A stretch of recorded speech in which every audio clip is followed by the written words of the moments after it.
back. Finals is upcoming. Drake Sasser's here. This is Nerd Rage Gaming. Let me tell you where we're at. So we watched Mcvety, Elenbogen, and Spicklemire win their semifinal. On the other side of the bracket, we had Jesse Robkin, Zoe Riederman, and Zach Allen prevail. So we have star-studded finals for you here. I'm going to go through the matchups. In Legacy, we're going to have Blue Red Delver versus Just Guy Days Undoing Control. That one might take a while. Zach Allen. So we're not going to start with that. In Modern, we're going to have 4-color Value Pile versus Living End. That one, we've actually seen Zoe Riederman close some games fairly quickly. Yeah. So. Maybe.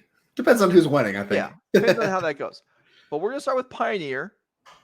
We're going to have Max Mcvety's red, Prowess aggro burn deck versus Jesse Robkin playing blue-red Prowess, probably featuring Ledger Shredder.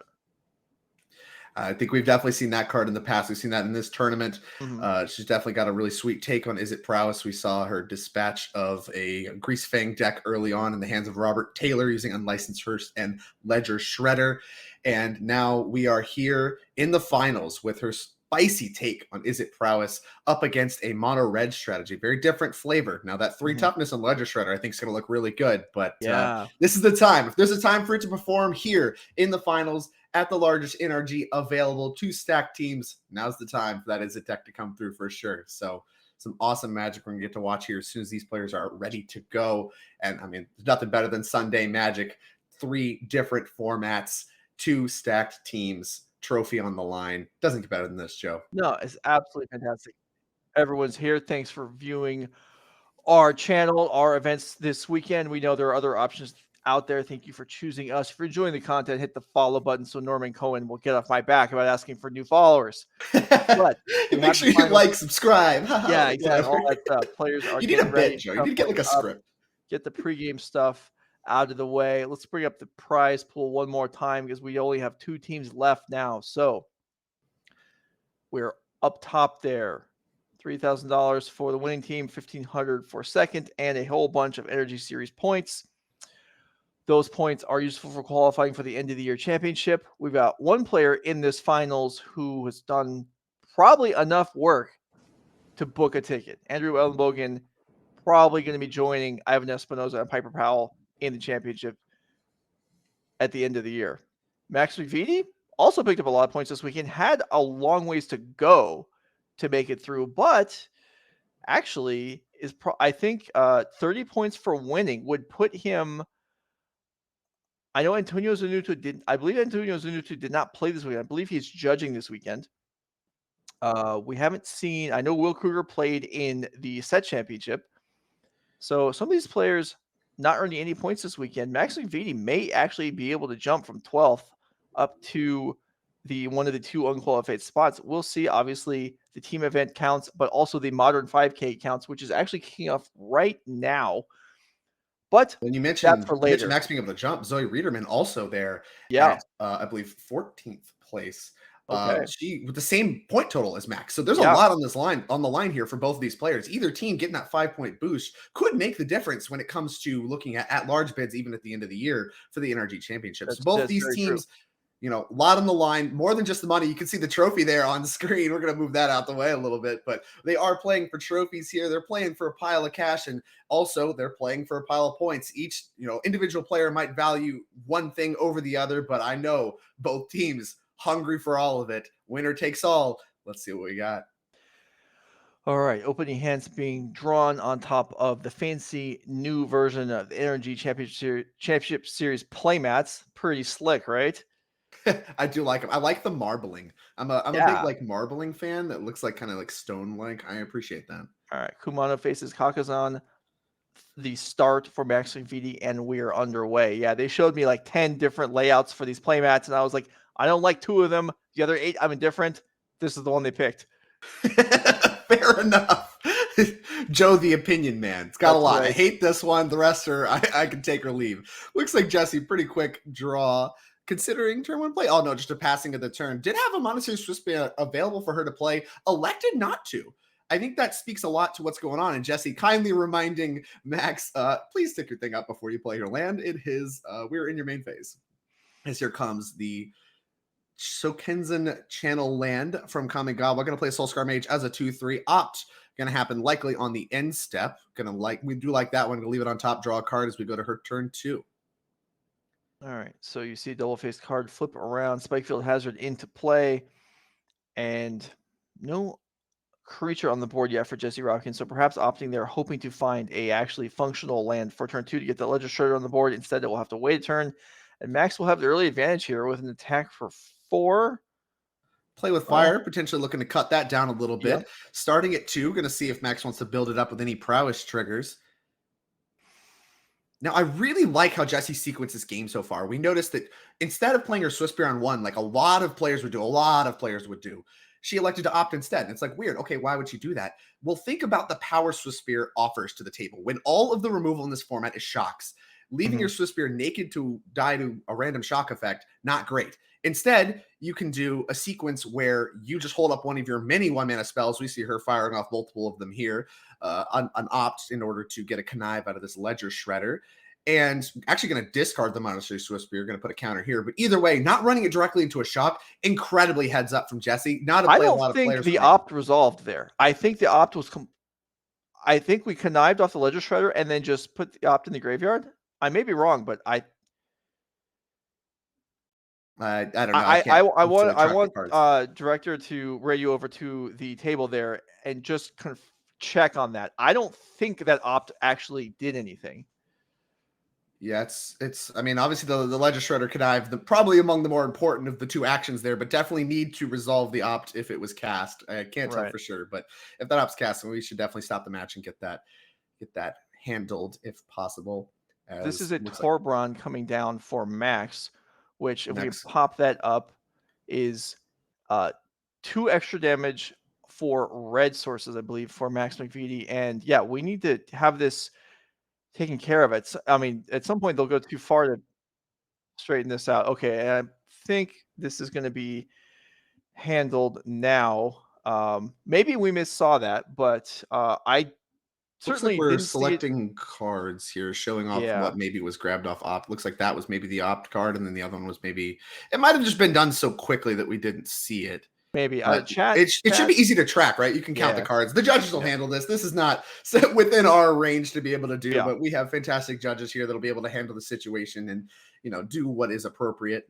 Get everything rewinded if need be. All right, so let's straighten this out now. But yeah, chat seems to agree that the opt didn't actually resolve. Now you can forget a trigger. It is possible to play your second spell and just space on the connive, and that's fine. However, when a spell is cast, it does have to resolve, and actually the scry on the opt could also be potentially missed and just assumed that you topped the card. However, Jesse would not be allowed to not draw for the opt since it was actually put on the stack. Right. So while that's sorted out, maybe we can peek in on one of the other matches. Maybe we'll look at Modern or Legacy for just a moment. This probably won't take too long to sort out. Agreed. Just a quick counting of the cards. You can figure out exactly, there have been cards drawn every turn and what have you. As we port over here to a all volcanic island match. Probably not where the Azorius control deck wants to be, as it is an Azorius control deck, and we see a mountain in hand. Tundra, here it comes. Looks like Prismatic Ending on Dragon's Rage Channeler. Very typical kind of board state, I think, for these 2 decks. The Delver deck generally looking to deploy about a threat at a time, make the control deck answer those before overcommitting. That way you're not committing into sweepers and things like Supreme Verdict and previously Terminus, now a little bit more along the Verdict side. And Delver is going to be flipped off of Daze, a pretty good one, when there's only 2 non-basic lands for Zach Allen in play. All right, and there is the... I don't know if I've ever used to Steam Vents. Making its way back into Legacy. Is this a budget option? What's going on here? I mean, compared to the Dark Border duels on the other side of the table, I mean, yeah, this is looking kind of grindy. It's a Dark Border duel. Play Spicklemire side of the board. Yeah, of course, the Delver deck has been, as of late, going up to 4 volcanic islands and a steam vents to function as your 5th volcanic island, having access to blue and red on the first turn so paramount that it is worth actually playing a shock land and having to shock it some amount of the time in order to have access to a 5th copy, especially in spots like the Mirror, where there's a lot of wastelands flying around and you could actually run out of volcanic islands. So we do see a copy of steam vents among the other lands in the Izzet Delver decks these days. It is not a budget option, and we see a brainstorm here from Zach. A basic mountain played. Looks like Mystic Sanctuary in Zach's hand. This basic mountain not doing a whole lot to enable that card as a real magic card. Swords to Plowshares happening here on the upkeep in order to make Clay tap any lands necessary on his turn. All right, we're going to go jump over back to Pioneer, as that's the match we're going to focus on, at least to get things started, as this has been sorted out. And we continue on. We see the Torbran, which is in play for the moment. A Reckless Rage. That one dealing 4 damage does a great job dispatching of the 2/4 Torbran, a card that normally would appear pretty problematic for decks like Izzet to take care of, but the Prowess deck having access to a 1-mana card that does 4 damage, really proving to be incredibly effective here at taking Torbran off the table, basically taking away Max's entire previous turn and moving Ledger Shredders along with these Connive triggers. And here's another one to take out Soulscar Mage. Yeah. Wow. Reckless Rage is just, I mean, sure, there's a drawback, but like, is it really a drawback in this deck when all your absolutely not? It does basically nothing, Joe. As all the creatures survive the 2 damage. Yeah, 1 mana, 4 damage to a creature. I mean, I feel like that would be playable in Modern easily if you consistently had creatures to target. And yeah, this is just very nice here. And the 2 Ledger Shredders, you know, growing here. And yeah, Max is ahead on life, which he generally is going to be at the beginning of a game, but not by a solid amount. And yeah, this is looking a little precarious here for him in game 1. Chandra Dress to Kill comes into play here. But it's like opting to go ahead and plus get a damage out of it, not looking for a card necessarily. I mean, these Ledger Shredders can just run that down with no problem if Jesse decides it's worth an attack, which it probably is. And yep, there it goes. So Chandra, okay, 3 mana for a card, 1 damage, and absorb 5. That's okay. It's a 7 mana fog, as here comes Play with Fire. I mean, it could matter a lot. It did do damage to Jessie. This Play with Fire does put her to an even 8 with things like Ramunap Ruins and other 2 damage burn spells that does actually remove a little bit of the clock.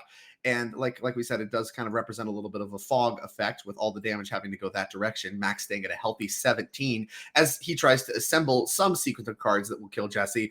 Now, these large Ledger Shredders in the air threaten to be able to attack and block. So the ground not really looking like a fantastic option. Very quickly going to consider on her turn. Yeah, so consider into whatever the follow-up is here, and then those Ledger Shredders are going to connive again.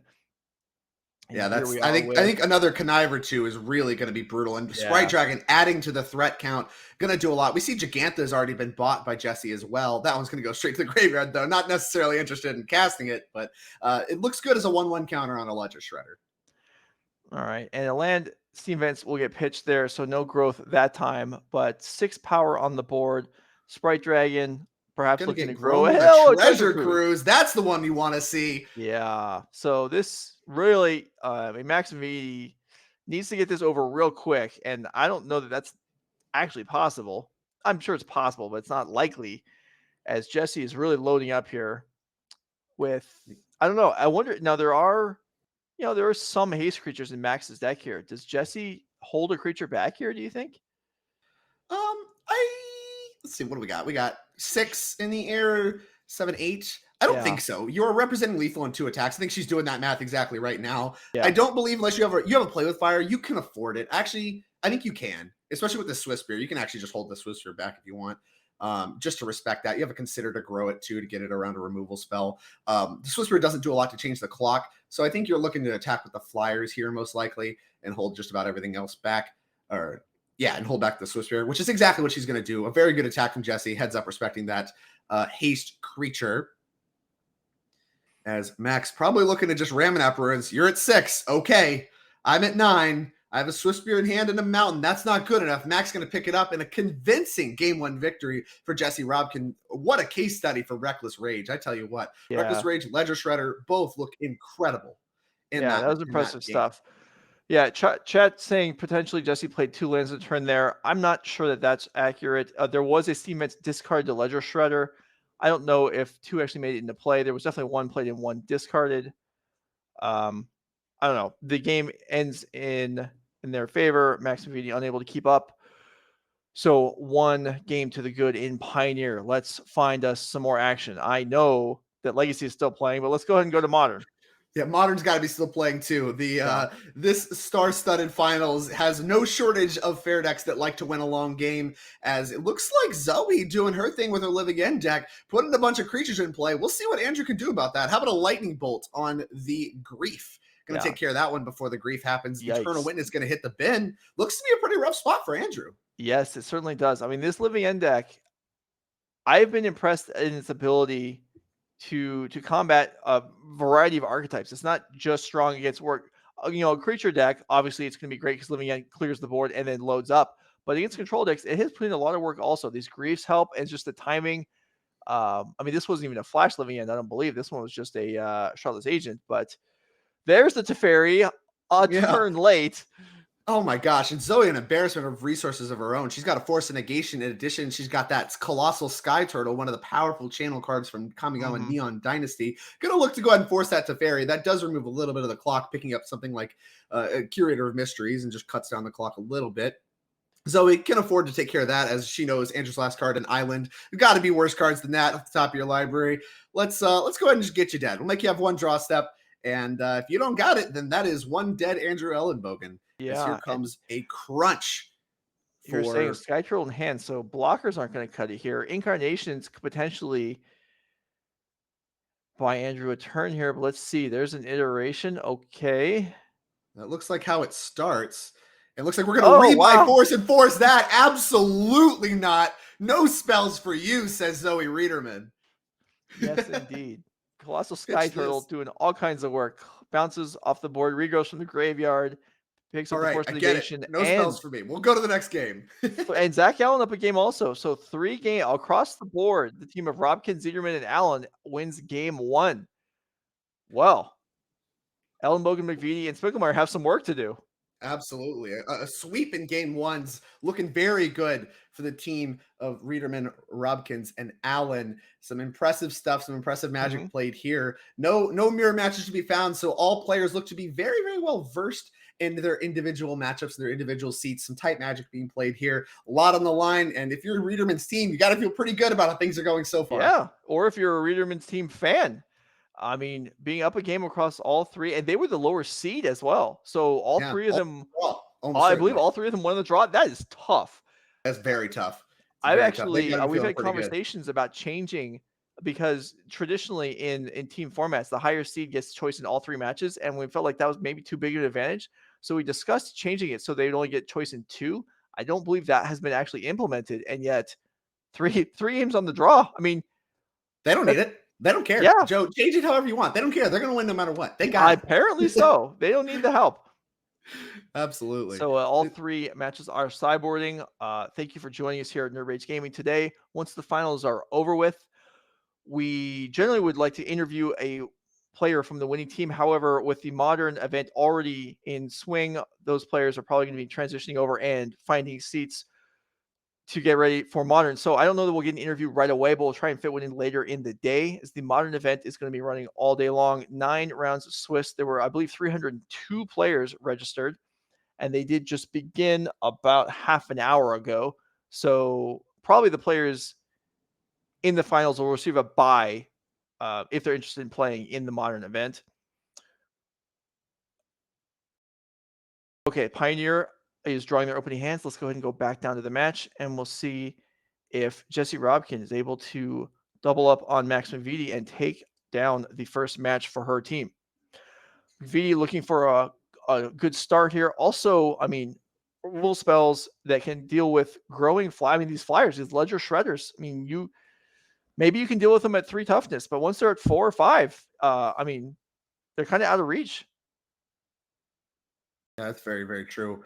And, we've seen Jesse normally, if you have 3 or more toughness in this format, the Izzet decks have a lot of trouble getting rid of you, but not Jesse. She's got Reckless Rage in her deck, and we've seen those be, actually just overperforming in basically every match she's played on camera. They've been fantastic removal spells, kind of functioning as 1-mana Terminates in her deck, always have a creature in play that will either grow from Prowess or will just survive the hit, something like a Ledger Shredder, which have also looked very good. A pickup from New Capenna. Potentially, this Ledger Shredder card looks to be, to be pretty good in Eternal formats, Joe. You've been tracking Streets of New Capenna cards all weekend, and it looks like, as of right now, Ledger Shredder kind of leading the pack as far as power level goes in It Eternal has definitely formats. shown up a lot. We've seen a variety. We've seen a couple different triomes. We've seen Struggle. We've seen Unlicensed Hearst a few times. Actually, that is another card that I feel like another 2-drop that is going to see play in multiple formats. But Ledger Shredder is leading the way. Jesse on a mulligan here to 6 at the moment. Looks like consider Odawara maybe one of the Spikefield Hazard lands among the bunch. Not the cleanest mana, but works. Max going to go ahead and lay down both cards tapped. We know what we're doing here. Untapped Den of the Bugbear. Going to cast Monastery Swiftspear and crunch in for the first blood point. And Jesse going to go ahead and play River Glide Pathway and pass the turn back to Max. Here's an attack. Don't even need to play my land. Let's get the easy part over with. Beat you up for 1. As here's another Den of the Bugbear and an Eidolon of the Great Revel. That Eidolon has the potential to do an awful lot of damage to both players in this match. It is being asked in the chat, where can you find the deck lists? And it's all on MTG Melee. My understanding is that they were unavailable to the public during the Swiss, but once the Swiss ended, which we're currently in the finals, so obviously we're at that point, they should be open. So every deck list in the event is now viewable on MTG Melee. The link is in the chat if you want to go check out what's going on in the final deck list or any other player or archetype that you're interested in throughout the field. And Jesse looks like she cast her consider in response to Eidolon. Definitely want to do that one before that one enters play. Went ahead and played a land, passed the turn back. As here's a Monastery Swiftspear. Ow, says Max. I'll take my 2 damage for that one, but I think this one's going to do more damage to you than me. As here is the Kumano enchantment, going to do a point to Jesse, 2 points to Max, and going to trigger Prowess for both Monastery Swiftspears. All right, attack for 6 here. That's a pretty sizable amount. And well, Jesse may have something to say about that. Aether Gust, okay. Aether Gust on the Eidolon. 2. So that's nice. Yeah, Jesse will take 2, but Max took some damage from that also, and getting it off the board is a good start. But incoming damage is starting to mount here, and Max will have to choose now where to put this Eidolon. Yeah, it looks like, the Eidolon, certainly the one that Jesse needs to get rid of. A big problem for Izzet decks all across every format they're available in. Looks like there may have been some kind of question about... it looks like there's some kind of judge question being asked at the moment, and Aether Gust might have some issues. Going to go ahead and talk that out with the judges. Once again, we do have judges on site watching the match. They know more than me. We'll get updates when we have one, but for the moment, looks like the players are discussing something. All right, so it sounds like the Spikefield... Was that played untapped? Is that what happened here? Was played untapped. So that's another issue. Yeah, Jesse may need to just take a moment here. This has been a couple, forgetting the opt, forgetting to resolve the opt, and then that one's pretty detrimental. Yeah. You got to draw your card off opt. Spikefield Cave does not enter untapped like its Shatter Skull smashing partner, and or any of the pathways. Easy to confuse for the pathway. Those arts look very, very similar. So pretty honest mistake. This is a high pressure match. Both these teams, hungry for those points for the NRG championship, hungry for the trophy, hungry for the money. There's a lot on the line. It's easy to make some mistakes when those nerves are high. So we're gonna get this resolved. Like I said, we have judges on site that should be able to take care of this and take any and all appropriate action, and then play will continue. All right, let's go ahead and jump to another format while this is sorted out. We're back to Zach Allen and Clay Spicklemire. Once again, Volcanic Island Tribal in play, this time featuring some basics as well. Unlicensed Hearst, a card you were mentioning a little earlier for Clay Spicklemire in this matchup. What do you think of that, Joe? Legacy. I'm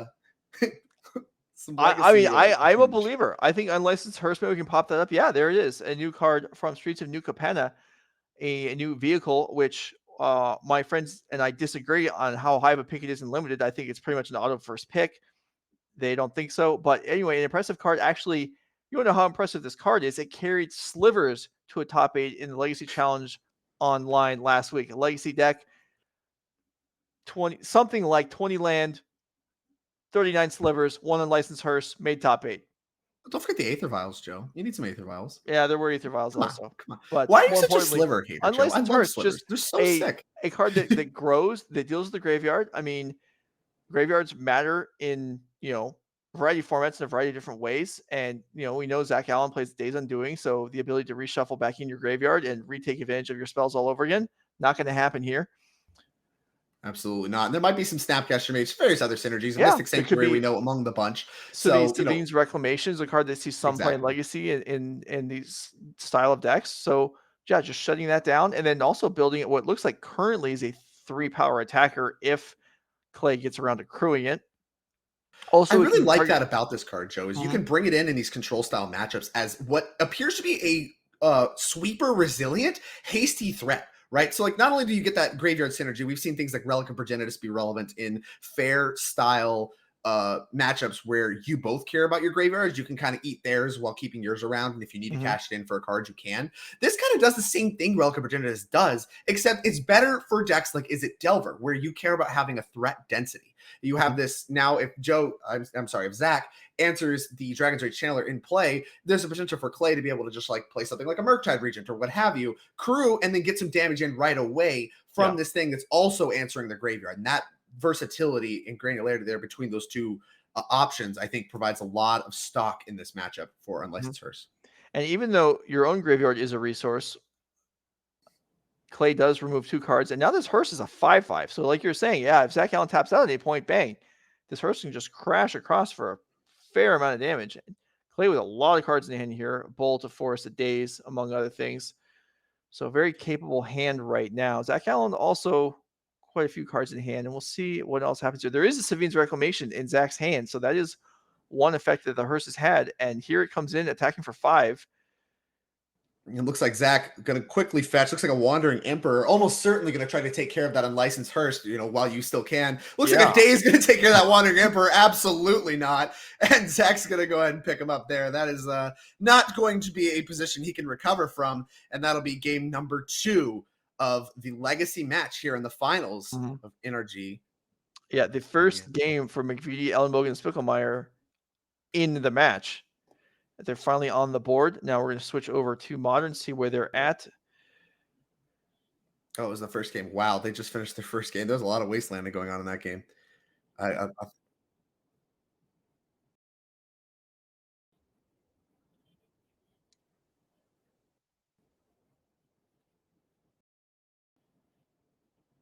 Okay, so we're going to go back to Pioneer here, and just to let you know where we're at, a lot of tournament veterans will know this.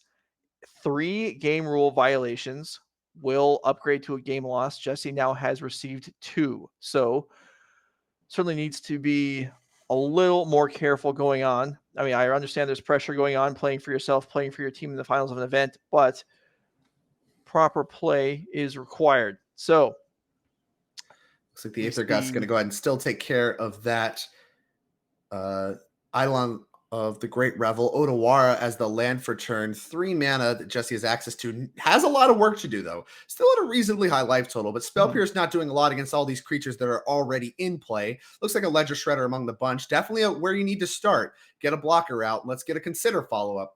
This, of course, allowed because the Eidolon no longer in play. Going to resolve the Connive first. Can't imagine you're super interested in all of these spells and need to grow that extra point of toughness. Probably Spell Pierce going to hit the bin. There we go. That'll be an extra counter. And then we're going to go ahead and resolve this Consider. Going to surveil a Mountain to the Yard. Draw follow-up. Didn't get a good look. Land already played. Passing of the turn to Max Mcvety, who we do know left the Eidolon of the Great Revel on top. So that's, I believe, going to be coming off the top for him, as here comes a very quick attack for 2 damage. I like this attack a lot, Joe.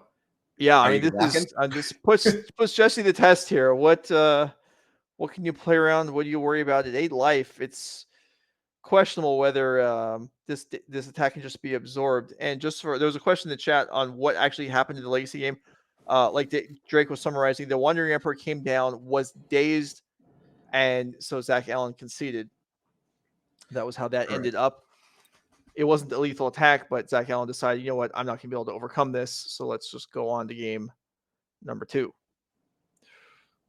It looks like there's a little bit of discussion on whether or not we should block here. This is, of course, this is the kind of spot that Max exactly wants to put Jesse in. It's like, all right, like you're at 8.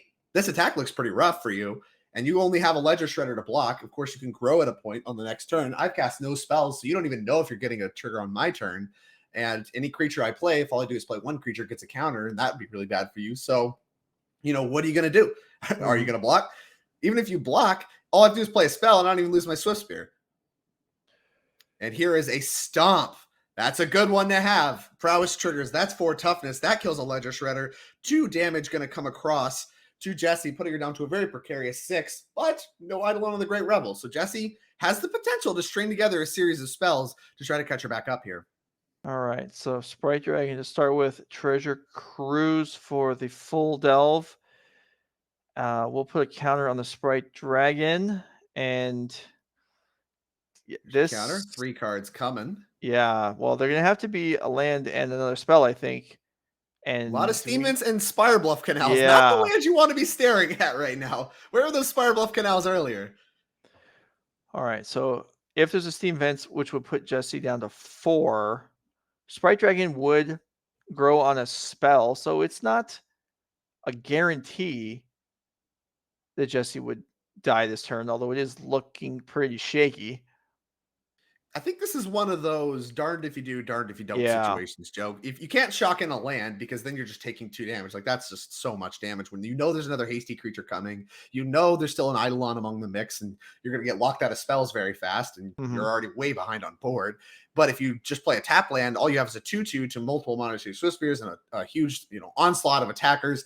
It's a tough spot for Jesse. We'll see exactly what she decides to do, how she decides to sequence things. Of course, even if she loses this game, there is another game on the play, so not completely out of contention here, but definitely a tight spot for Jesse. Looks like she is going to elect a shock. It's the best I got. Here we go. Please don't have 2 burn spells, says Jesse. Okay, so here is and there is a Reckless Rage. Okay, so this is going to grow the Sprite Dragon again, pick off one of the Swift Spheres, and now, if Max doesn't have anything, Jesse will at least Max has a survive the couple turn. spells. We know there's an Eidolon. We know there's an On an Adventure Bone Crusher Giant, both of which do add productively to the mix. Burn spells, clearly the most scary thing here, I think. With Jesse at 4, any 2 damage burn spell that can go face threatens to finish her off right here. A lot of good draw steps for Max. And no ways to gain life in the Izzet colors. Max has plenty of life to work with. I can't help but think that Max probably has multiple turns to find something, but doesn't have forever. As things like Sprite Dragon and Ledger Shredder grow very quickly, can threaten to end the game very quickly, but Max, once again, way ahead in the life race. Yeah, and this is something where, Jesse knows that this is super precarious, but there's just nothing else to do. You're not going to just concede the game. So just play it out. Take one. Light up the stage. A very good follow-up for Max, as here we see, looks like Soulscar Mage, Bone Crusher Giant among the mix. Here's an Eidolon of the Great Revel. And this is going to be a tough spot for Jesse, as we know there's Bone Crusher Giant coming next turn. There's an Eidolon already in play, so you can't really play any spells when you go to 1. You get one more spell. One more spell for the rest of the game. Better be a good one. Well, Treasure Cruise gets around the Eidolon. It currently costs 6 mana, but at least it wouldn't kill her. That's the best we could say right now. You can draw more spells that you can't cast, Joe. That's the way you drew it up, right? That's that's the Izzet way. I can cast my draw spell, but then I can't cast anything I draw off of it. I remember that from countertop days, where it's like, you can resolve Treasure Cruise, but if the 1s and 2s are covered, none of your spells matter. Oh, there's one other spell. How about we buy Gigantha? We can play that one on our following turn, and that does do the blocking. If Max draws nothing but blank cardboard for the rest of the game, which does not look like he's going to do, as here is I believe, Stomp from Exile. Here's a little bonk that makes 2 power creatures, which with Jesse going to 1 should be lethal. Here's an attack, make a block. I am dead. Here we go. Let's have a game 3. Okay, so fast and furious we go. This first Cyborg game is doing a little better for Mcvety, Elenbogen, Spicklemire. And we're coming back to us. Welcome back Joe. into our little We just virtual wanted to see your booth face. here. It's been too long. Yeah, just ignore Drake's ears. They don't exist. What you guys Ears? don't get to see is between rounds when Drake turns around and walks somewhere, gets up from the desk and walks away, he just like teleports out of existence as he And disappear. gets towards his virtual office walls. Anyway, thanks for being with us here today. We're going to go back down to modern, it sounds like. So let's go ahead and keep the action rolling. And we see here we go. Zoe. Every time we pan over, Zoe's just got a pile of things in play. What's going on with that? Just creatures in play all the time. Yeah, these Teferis though cause a problem, but yeah, they're just not making it into play soon enough. We can see there are 5 land in play for Andrew and only 3 for Zoe, so she's sort of short a few land drops here, but not short on 5 mana hexproof or 5/5 hexproof creatures. Well, 3 is the magic number for this Living End deck, Joe, as all of the cascade effects that do cascade into the namesake Living End do cost 3 mana. Of course, they don't work under Teferi. You have to imagine that card came down after the fact. Now, if I'm not mistaken, I wouldn't mind getting Striped Riverwinder up on the screen. I believe that card has hexproof. Yeah, is that correct? Does. So a 5/5 hexproof, especially 2 of them, probably some of the better cards in this matchup, as not only do they attack very well, they're some of the more sizable things. You can't answer them with effects like Solitude. You can't combine any kind of Fury stuff. You have to just battle them in combat, and that makes them a very potent threat to get back from Living in this matchup, even over other options. Right. All right. So Icefang Quaddle flashes into play here. Does not have Death Touch again. That just seems to be what these things do. Is they're just 1/1 cantrips a lot of the time. And Andrew trying to figure out some blocks.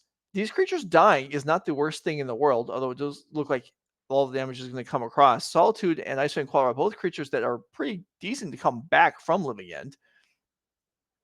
Very much true. I'm not necessarily clear what's in Elenbogen's graveyard at the moment. It looks like Zoe has access to a subtlety among some other options. Does go ahead and take Teferi off the table. A heads up thing to do if you're not winning the game in 1 or 2 attacks. It looks like it's going to take multiple with Solitude having lifelink and stuff like that. You need to get Teferi off the table in case things go very wrong for you, because you have access to cards like Force Negation, Subtlety, and even just another Living in that you may need to cast.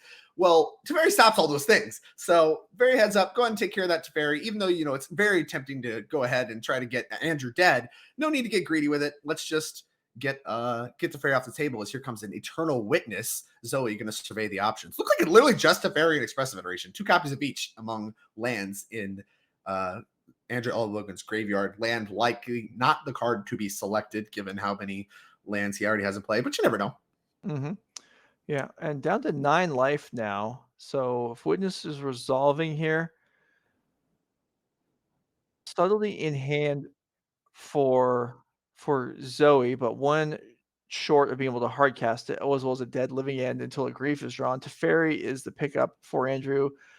Fetching and recasting it, going down to 6, potentially 8 life if there's total. a basic. Yeah, if there's a basic. You have to imagine he grabs a basic here. These Striped Riverwinders, very, very large, and despite Solitude having lifelink, still need to do some stuff like combine multiple creatures in order to make any kind of even productive blocks, as here comes a Teferi. Remember, the only card I think that one can pick up is that Minister of Inquiries? We're going to go ahead and respond with a Subtlety. Subtlety can hit creatures or Planeswalker spells, so that is going to work against Teferi, and going to be a pretty crucial play here. Even Teferi being able to go on top is a huge tempo swing, with Zoe able to get another attack in before that Teferi can even come down, and things like Force Negation can stop it entirely on the following turn. Yeah, this looks like it's pretty close to the end. Pioneer is starting up. All right, we'll have chat. If you want Pioneer, put 1. If you want Modern, put 2. I'll go with whatever gets voted twice first. So let's see it.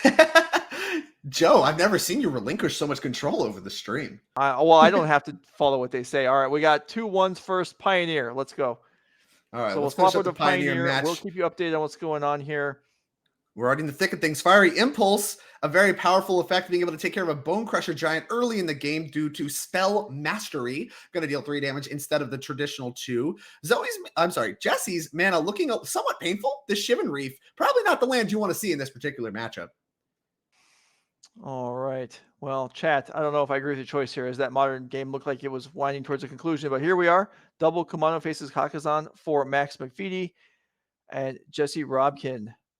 Soulscar Mage. Yeah. So on 2 the mana board up. here. Have to imagine that representing some amount of spells that can be cast that will prevent that stomp in Max Mcvety's hand from actually dispatching of this Soulscar Mage. Question is it worth, getting the 2 damage in, and then you get to untap, play a very large Bone Crusher Giant, given both of these counters coming off this Kumano, and it does make Jessie use her mana on her turn, which is somewhat productive for Max after he's seen things like Spell Pierce and Aether Gust in her deck in the post-sideboard games. Yes, indeed. Okay. So I think we're thinking on end step here, whether or not to cast any of our spells, Stomp or potentially whatever the other card is. Looks like Max, I like to just go ahead and untap. Let's take a draw step here. Have a look-see. Roll Double both of these Kumano up. Thank you rolling very up here. much. So that's, the next creature that comes to play is going to be quite large. Yeah, How about there's a Bone Bone Crusher Crusher Giant? Giant. How about an Aether Gust? Yeah. That'll trigger that prowess. And here's Kumano faces Kakazan? Yeah. I really hope I'm saying that right. Yeah. Okay. There. Well, we're going to respond with a Play with Fire, which will take care of the Soulscar Mage. No counters, actually, for Max Mcvety out of those 2 triggers that you see there on that second chapter. But that third chapter will flip both of those Kumano faces Kakazan, and they will be 2/2 hasters to be able to attack. But this Ledger Shredder threatens to block very well, as here is a Treasure Cruise follow-up. That Shivan Reef, though, continuing to do extra points of damage. Yeah. The mana base seems pretty good, but there is a little bit of damage here and there between Steam Vents and Shivan Reef as 3. I'm sorry, that's the Connive. Took me a second to remember the name of the mechanic, and now we'll get the draw. Just call it a loot, Joe. Yeah, I know. That's the the go-to. But for newer players, I suppose, loot isn't just a automatic term that you recognize. Although now we've got loot, we got rummage, we got connive. We got it all, Joe. Yeah, Magic's a very complex game, as both of these Kumanos are going to flip into their 2/2 haster enchantment creature back halves. The back half's not legendary. The front half's not legendary either. However, this Ledger Shredder posing a very impressive defense as it does. A 2/4 flyer, going to be able to profitably block any of these 2/2s that choose to attack, maybe have to force Max into some kind of 2-spell situation with something like Stomp, and that actually might make Jessie not block, because on the following turn, if there's a 2-spell turn for her, we get to see that grow to a 3/5. The Ledger Shredder will become a 3/5, provided she has a spell to discard. Looks like there is no shortage of those in her hand. And then the Stomp that she knows about will not finish off the Ledger Shredder alongside one of these flipped 2/2 hasters. Yeah. Okay. So in chat, the question about the Gigantha, which we saw discarded to the Ledger Shredder Connive ability, and I had the same thought that it seems rather early in the game for the Gigantha to have been picked up. Could have happened, or maybe it actually was just left in the deck and drawn as normal. Nothing. Either way, it looks like the mode of Gigantha in this deck certainly seems to be discarded to Connive, and yes, Jesse's done a very good job of that in both of these sideboard games. Yeah, I feel like that's what companions do. In Modern, they get picked up and discarded Incarnations or exiled Incarnations, and yeah, maybe the new thing now is discard them to Ledger Shredder. Discard them to Ledger Shredder. You can do that in every format, Joe. Just discard your companions to Ledger Shredders. Welcome to it. Okay. Here we go. Looks like we're really thinking on this block, and I don't blame Jesse at all. This is a block I would have to think about for a long time. There's a lot of cards that Max could have. We know there's 2 cards in hand. We do know one of them is the Bone Crusher Giant that can threaten to Stomp, and so she needs to think hard about what the texture of the rest of this game is going to be, because this is a lot of damage to come across. You're taking 4, going to 7, with Max having 2 good cards in hand. This light up the stage, flipping another Bone Crusher Giant and a Lava Coil. That Lava Coil looks to do some incredible work here against the Ledger Shredder. No, it's not. The Lava Coil is worthless against the Ledger Shredder. Is it not flying? No, it would be the second spell. Oh, it's the second spell, yeah. Joe. So light the stage, actually not the best card. You can still do it on the following turn, right? But then she gets a chance to put a counter on it still. Yeah. Okay. Well, Lava Coil would need some help then. I'm sorry. But alongside the Stomp on the following turn could finish it off. But that is way worse, like you alluded to, than just being able to take it off this turn. Ledger Shredder looking really good there. That threatened almost like a Roll of Law effect. Like you would want to cast either a Bone Crusher Giant, right? Or the Lava Coil, but you just can't. Right. Wow. Okay, so here's Shredder number 2, and then consider, and yeah, these creatures are growing. Now, this Lava Coil will be able to take off a new Shredder on Max's next turn. So here is Connive number 1. I suppose it is important to indicate, as Jesse is doing, which one it connive is, yeah, trigger because goes you with know which which creature one because they are grows. You can't different just say sizes. connives. Yeah. Yeah. So now we have a 3/5 and a 1/3. So Lava Coil doesn't line up perfectly with either one if Max True. does choose to cast it. And now we have to consider itself. Yep.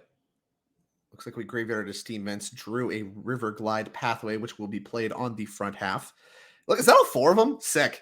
I mean, those are the lands you want to draw. The Shivan Reef might not be, but the River Glide, Lava Glide are the lands you want to draw in this matchup, as they do not deal damage to you like the Steam Vents do, and they don't intertap like late game Spiral of Canals do. And we're going to see Max probably make good use of his cards, as here comes Lava Coil, but an Aether Gust going to very quickly take care of both of those. And if Max has anything to respond, the Ledger Shredders are going to this trigger, is so irritating. The rule of law was an apt comparison. It's now Max has to think, okay, if I play anything here, Jesse's going to get 2 more connive triggers.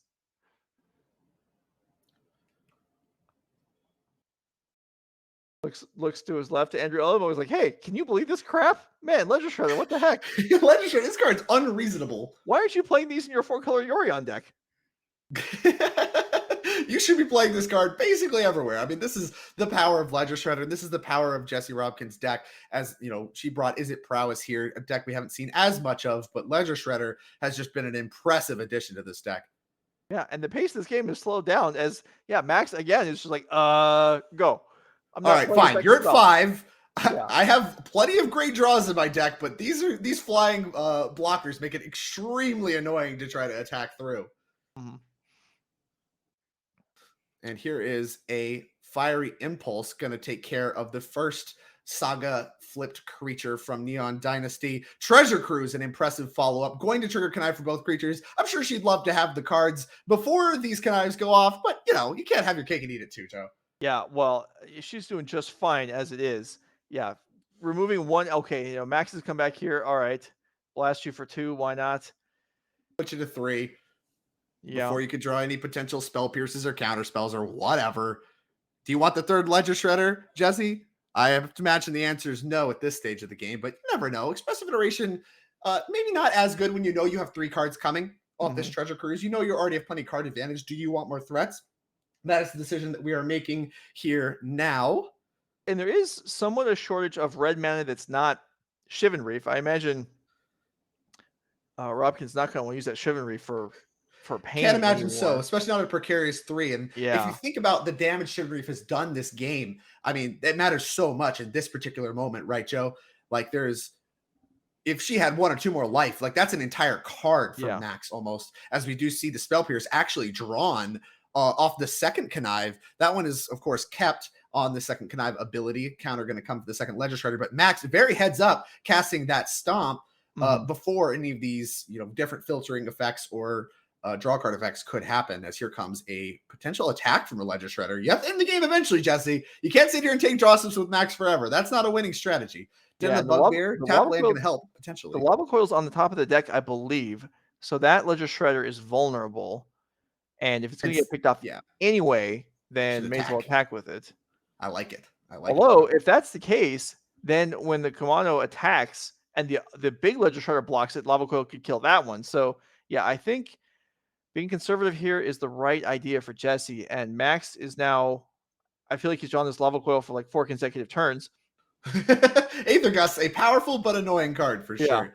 And there's some tension here with Max wanting to cast these Bone Crusher Giants that are on adventure. He has 2 of them now on adventures, and that looks like where he's going to be reaching at this moment. Just kind of begin to build up a board. Jesse, still at a very precarious life total. No real need to fire off any of your spells quite yet. Let's make sure that we can get a nice profitable attack in before we start firing off our removal spells. But that does give Jesse time to cast things like this Expressive Iteration that she kept off of the Connive triggers. And of course, Expressive Iteration does a very good job at triggering Connive itself.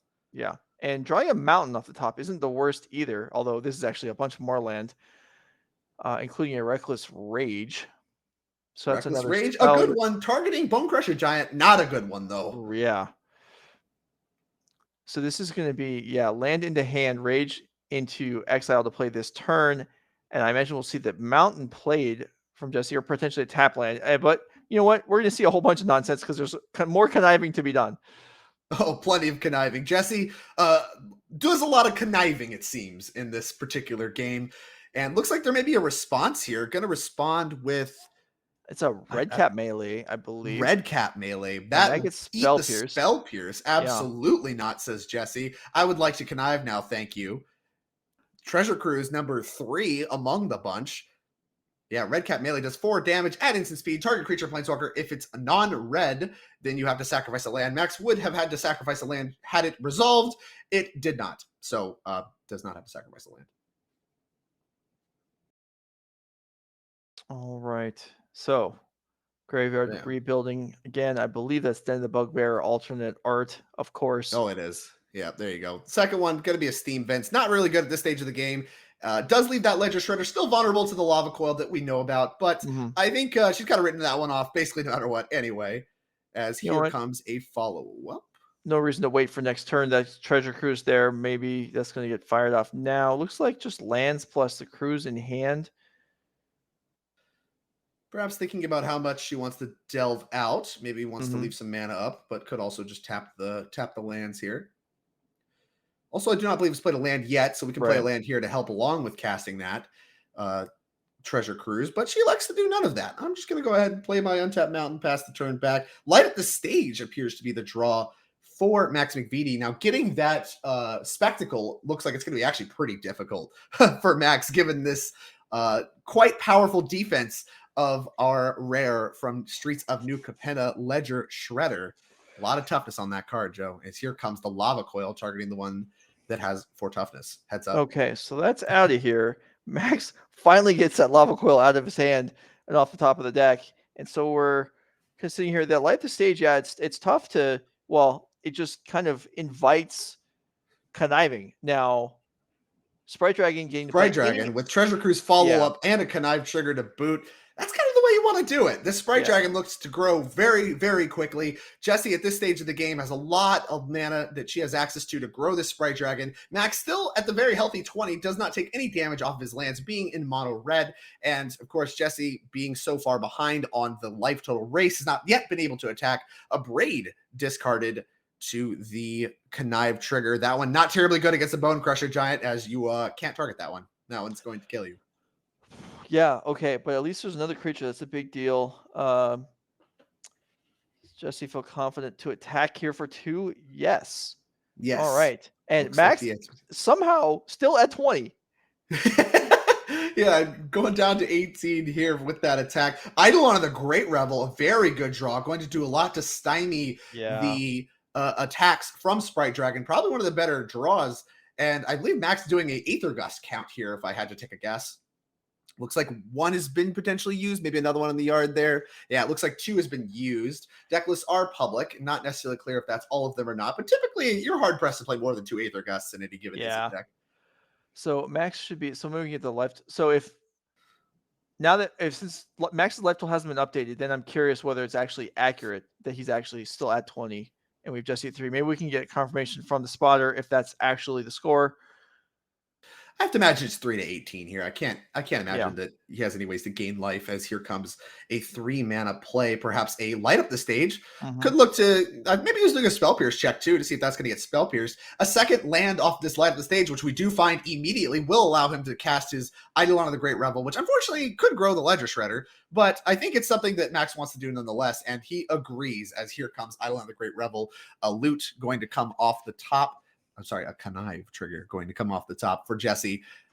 Now, she does have the Otawara to check this Eidolon of the Great Revel. That will painlessly take it off the table for a turn. But she doesn't have long after that. And she still can't target the Bone Crusher Giant because I believe that card says spell or ability.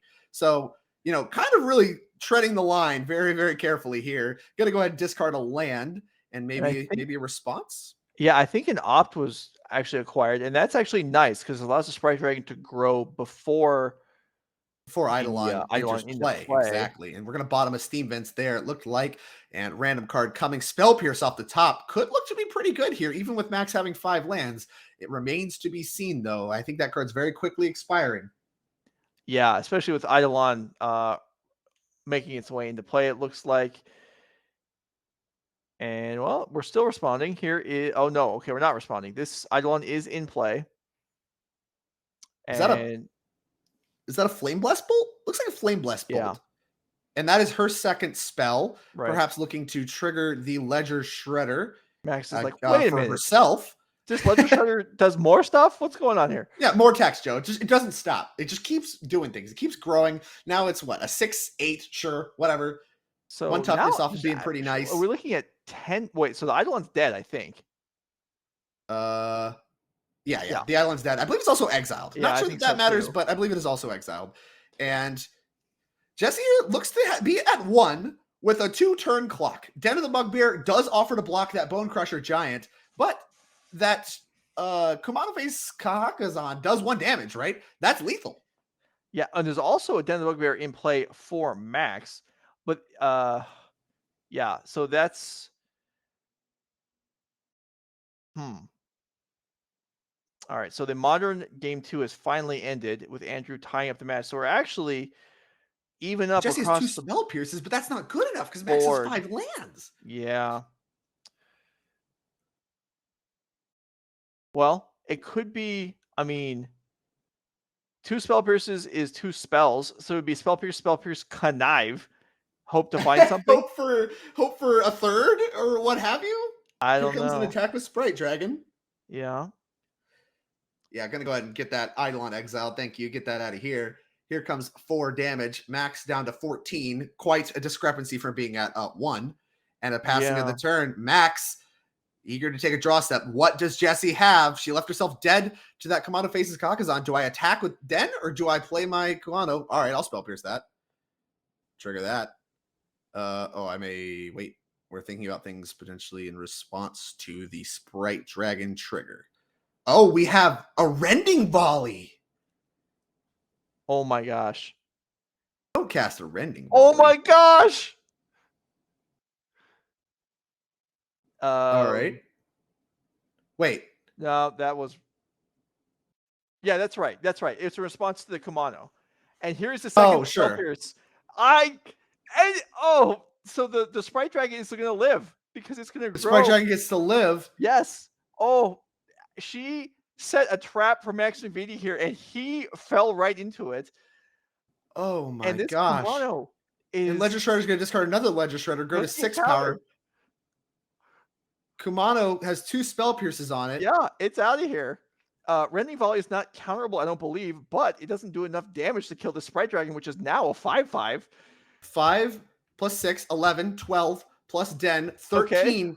Okay, well, it looks like Jesse's a bit short, but a spell here could close the game out. As here's an op fired off very quickly. Gonna put a counter on Sprite Dragon. We need another spell here to close the game off. Let's see. It looks like that is a Reckless Rage. We can't can we? Can we cast that targeting our own creature? I don't know. I don't either. Looks like either way, she doesn't want it. Not a lot of cards left in deck. Random draw off the top. Here is a Play with Fire to go face, and that'll do it, Joe. And then, wow, what a game! And that's it. That's a lethal attack. That was fantastic. What a match! Jesse laid a trap for Max. All he had to do was cast his Kumano Faces Kakazan, pay for 2 spell pierces. He wins the game. Instead, tries to go after the Sprite Dragon response and gets destroyed. What an incredible game. Okay, so there's some questions in chat. We'll try and clean up exactly what happened there, but let's go ahead and go down to whatever an active match is. Okay, we're going to move over to Legacy. So just to recap that. So It was Kumano was cast with 4 mana open. Spell Pierce in response. Rending Volley on the Sprite Dragon.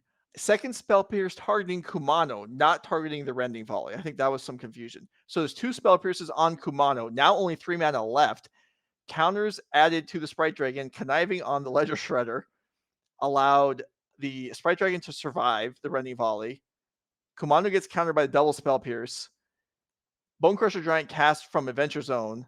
And then Jesse untaps and manages to find a lethal attack. That was pretty sweet.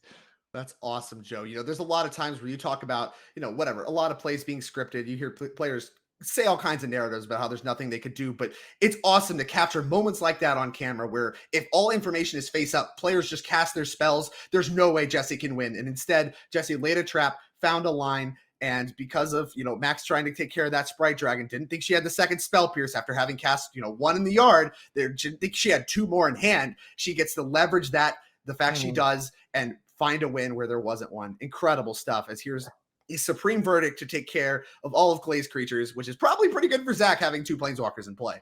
Yeah, generally. What's that enchantment on Clay Spicklemire's side of the table there, Joe? I was going to try and dig that up before you asked me. Well, now I'm asking you. But it is... Well, it looks like it's getting bounced by Teferi either way. Not necessarily clear exactly what that card is. Here, it's Maddening Hex, so we can pop that up. Yeah, I need to know what that card is, Joe. That's too new for me. Oh. All right, so maybe have our director bring up Maddening Hex. It's a Dungeons and Dragons card, I believe. And looks like Teferi going to finish itself off to pick up the Maddening Hex. Zach still has a Narset in play. Looks like a flashback of Savine's Reclamation. Going to pick up the Mystic Sanctuary to Daze. That's a cute trick out of the new builds of Delver that now feature a Mystic Sanctuary. Being able to pick up the Mystic Sanctuary using that Daze and be able to do it again. Of course, Zach has infinite mana to pay. That's just to pick up the Mystic Sanctuary is the move there. But that is going to return a second copy of Narset from the yard and return a Teferi into play. And Zach seems to have this one pretty locked up with an Embarrassment of Riches. And if he does, that will be the match for his team here in the finals of NRG Minneapolis. As here comes a second copy of Carpet of Flowers. Those each make 3 mana. All right, so Maddening Hex real quick, since we didn't get it popped up. It's a curse. Whenever a enchanted player casts a non-creature spell, roll a 6-sided dice. It deals damage to that player equal to the result of the roll. Then attach Maddening Hex to another one of your opponents at random. Well, in that case, this is just so it's just like an Eidolon effect. So it's really just an Eidolon effect for a D6's worth of damage each time around. But there it is. 3 damage on average, right? So that's pretty good. It's a little better than an Eidolon, and it's one-sided. That's quite a powerful option. And we have seen the Delver decks play Sulfuric Vortex in the past. This is a really, really smart upgrade and a clever inclusion from Clay Spicklemire here. Looks like maybe on upkeep, we're casting... No, this is second main. We've gone to second main. We made the 3 mana off the new carpet, and we're casting a Wandering Emperor to make a 2/2 token with Vigilance. Well, Clay Spicklemaire's got a lot to deal with now. The triple Planeswalker package with 2 Carpet Flowers just to generate a gajillion mana. And here comes that Mystic Sanctuary we saw picked up off the Daze for a expressive iteration. Gonna go ahead and recast that Maddening Hex. Zach... Looks like his hand features a copy of Flusterstorm. Does not counter Maddening Hex. Does have the Prismatic Ending to take care of it, though. And 3 Planeswalkers can, of course, just downtick the Teferi. This one seems fairly over here, Joe. I mean, is there anything that the Izzet Delver deck can do to come back? I mean, Zach is at 5 life. Maybe something like a Price of Progress out of the sideboard could do enough damage in order to finish Zach off? Perhaps. I mean, that would have, at this point, that would be a draw, but that's better than losing. As Spicklemire, I don't think at 9. It puts him to 1. He can live. Well, he's going to get attacked with a Samurai here, I think. So yeah, I don't know. It's just looking pretty crappy for probably Spicklemire. There's also Swords of Plowshare, so Zach would have an opportunity to gain some life. Although with 1, 2, 3, 4, 5 non-basics in play, I think that would probably be too much to overcome. But yeah, I don't know if Zach is looking too vulnerable here. His hand is packed. Spicklemire, what can you do? Oh, we forgot to activate one of the Planeswalkers. They're so foiled, Joe. It's easy to forget, which ones you've activated, which ones you haven't. You're just blinded. If you have foil Planeswalkers, shouldn't you get like foil dice or something in order to go with them? Yeah, I think you need foil duels too. I don't know how to make that happen, but I'm sure somebody can make that happen. I'm going to go ahead and Swords to Plowshare as my token on my main phase. The no risks being taken here, which is understandable as this game will take down the tournament. Here's Expressive Iteration. Flusterstorm, the response from Zach Allen. Response from Clay, potentially. Can't do that. There's a Teferi. No, we just paid for it. Okay, yeah. I see. Pyroblast, among the other cards, does do some amount of work to answer these onboard Planeswalkers. A lot of threats that need to be cleaned up here. Yes, indeed. It's like Clay maybe already has the land in hand. Definitely has the land in hand. Going to play Volcanic Island, cast a Pyroblast, targeting the Teferi Time Raveler. Going to take care of that one. And land has been played, passing of the turn. Wandering Emperor and Narset still in play for Zach Allen. Looks like another copy of Narset, the pickup. Wandering Emperor Make does a a million lot. mana. That's 10 mana? Yeah, I was just gonna say 10 mana from Carpet of Flowers is ever so much. Zach Here's Allen, a Teferi. I have 8 mana left or whatever. It's just the cast. Here's another Narset. Why not? Here's more foil planeswalkers. How about that? all right. I'm gonna blind my opponent. Looks at 4 cards, finds a Force of Will. Oh, and a That's Force of Will. And that card's going to do a it. lot. And Clay says, absolutely not. Can get through a lot, can't get through that force. And Zach Allen's team is going to win this game, match, and tournament here in NRG. Wow. Yes, the squad of Jesse Robkin, Zoe Riederman, and Zach Allen does win the Nerd Rage Team 10K in St. Paul, Minnesota. Congratulations to them.